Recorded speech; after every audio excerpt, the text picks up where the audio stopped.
තෙල් බිඳුවක්වත් පාවිච්චි කරන්නේ නැතුව රසම රස උකුවට හදාගන්න පුළුවන් චිකන් රෙසිපි එකක් මම අද ඔයාලට කියලා දෙනවා. ඒත් එක්කම මම කලින් ෂෙයා කරපු වම්බටු රෙසිපි එකකට මම පොඩි වෙනසක් කරා. ඉතින් ඒකත් එක්ක මම දවල්ට මොනවද ගත්තේ කියලා තමයි ඔන්න අද වීඩියෝ එකේ තියෙන්නේ.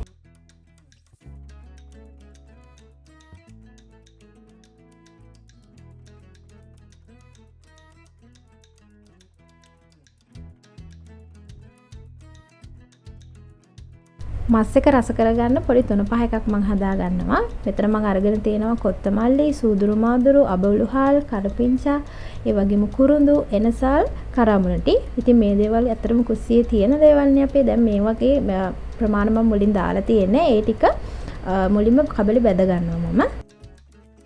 හොදලා පිරිසුදු කරගත්ත කුකුල් මස් ග්‍රෑම් 750ක් විතර මෙතන තියෙනවා. මේකේ කටුව ඒ වගේම පිඟුතුත් තියෙනවා. ලුණු ගෙඩි භාගයක් විතර මම මෙතන කපා ගන්නවා. ඊට අමතරව අමු මිරිස් කරලකුත් කපා ගන්නවා.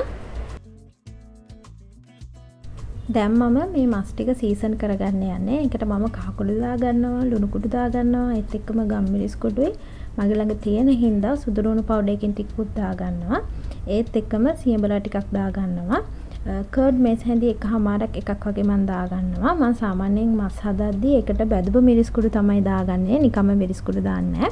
ඉතින් මම මේ බැදපු මිරිස් කුඩු ටික උදා ගන්නවා. ඒ වගේම මට ඔයාලට කලින් පෙන්නන්න බැරි වුණා තලාගත්ත ඉඟුරු සුදු ලුණු ටිකකුත් මේකට අවශ්‍ය කරනවා. ඊට පස්සේ කලින් කපාගත්ත ලුණු ටිකයි අමු මිරිස් ටිකයි දාලා මේක හොඳට මික්ස් කරගන්න තියෙන්නේ. අඩුම විනාඩි 30ක් හරි මේක සීසන් වෙන්න තියන්න පුළුවන් නම් හොඳයි. මෙහෙම මික්ස් කරගත්තට පස්සේ මම නම් විනාඩි 10ක් වගේ තිබ්බේ. අන්තිමේට මම මේකට රම්පෙත් දාගන්නවා.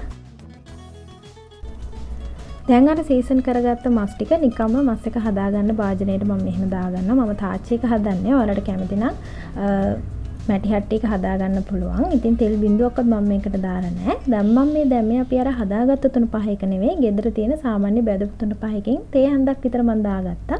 ඊට පස්සේ වතුර මේස් හැඳි 3ක් විතර දාලා මේක පොඩ්ඩක් කලවම් කරලා අඩු ගින්දරේ මේක වහලා උයා ගන්න තියෙන විනාඩි 20ක් විතර. එතකොට මේ මස්සල වතුරයි තෙල් ගතියයි එළියට එනවා. ඊට පස්සේ අපිට කැමති විදිහට මේකට වතුර එකතු කරගන්න පුළුවන් හොඳිය අවශ්‍ය ප්‍රමාණයට. ඉතින් මතක තියාගන්න අඩු ගින්දරේ මේ වැඩේ කරගන්න ඕන.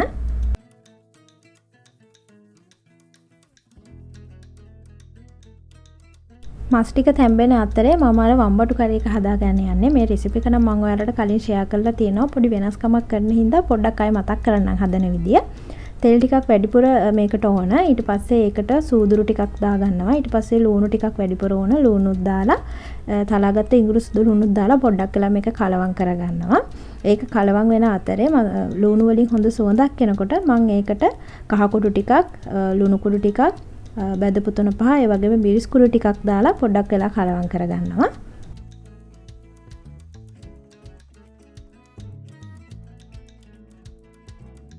ලුණු ටෙම්පරාද වෙලා හොඳ සුවඳක් එනකොට ඒකට මම කපාගත්ත වම්බටු ටික එකතු කරගෙන හොඳට මුලින්ම කලවම් කරගන්නවා. මේ විදිහට කලවම් කරලා මේක වහලා මේකත් අර මස් එක වගේම අඩු ගින්දරේ උයා ගන්න තියෙන්නේ. මොකද ගින්දර වැඩි කරොත් එහෙම මේ වම්බටු එක පිච්චෙන්න බලනවා. විනාඩි 10ක් 15ක් යද්දි මස් වල තියෙන තෙල් ගතියයි වතුරයි එළියට ඇවිල්ලා තියෙන්නේ. දැන් ආයෙ පොඩ්ඩක් මම මේක මේ විදිහට කලවම් කරලා අපි අර වෙනම හදාගත්ත 3-5 එක මම මේකට එකතු කරගන්නවා. 3-5 ටිකත් එකතු කරලා හොඳට මේක ආපහු පොඩ්ඩක් කලවම් කරගන්නවා මම. මේ 3-5 එක ඇත්තටම හරිම රසයි. ඒ වගේම හොඳ සුවඳක් තියෙනවා මේකෙන්.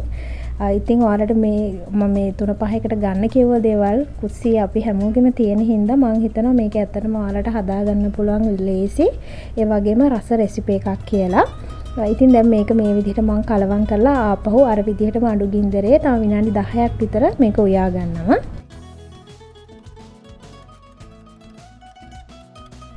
ඔන්න විනාඩි 10කට විතර පස්සේ මම මස් එකට අවශ්‍ය කරන ප්‍රමාණයට මේකට වතුර එකතු කරගන්නවා.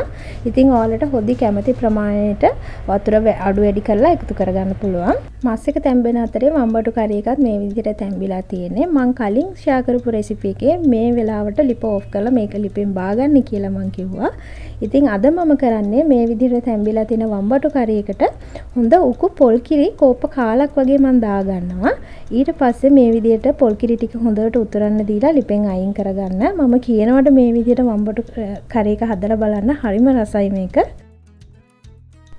මේ බලන්නකෝ තෙල් පොඩ්ඩක්වත් දැම්මේ නැති වුණාට අර මස්සල තියෙන තෙල් ගතියත් එළියට ඇවිල්ලා හොඳට තෙල් පෑදිලා හොද්ද උක් වෙලා හරිම රසට මේ චිකන් කරි එක තියෙනවා. ඉතින් ඔයාලා හැමදාම වගේ චිකන් කනවා නම් ටෙම්පරාදු දාගන්න එපා. මේ විදිහට හදලා බලන්න මේ ක්‍රමේ හරිම රසයි. ඒ වගේම තෙල් දාලා කනවට වැඩිය ඇඟට ගුණයි.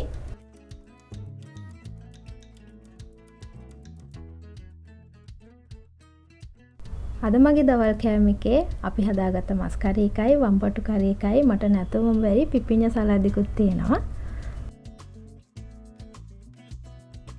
මේ රෙසිපි එක try කරලා අනිවාර්යයෙන්ම යටින් කමෙන්ට් එකක් දාන්න. ඒ වගේම මාව subscribe කරන්න, වගේ යාළුවෙක්ට බලන්න share කරන්න, ඒ වගේම මේකට like කරන්න කියලාත් මතක් කරන ගමන් මේ වගේම හරිම ලේසියෙන් හදාගන්න පුළුවන් රස රෙසිපි අරගෙන ඔයාලා හම්බෙන්න එනකන් පරිස්සමින් ඉන්න.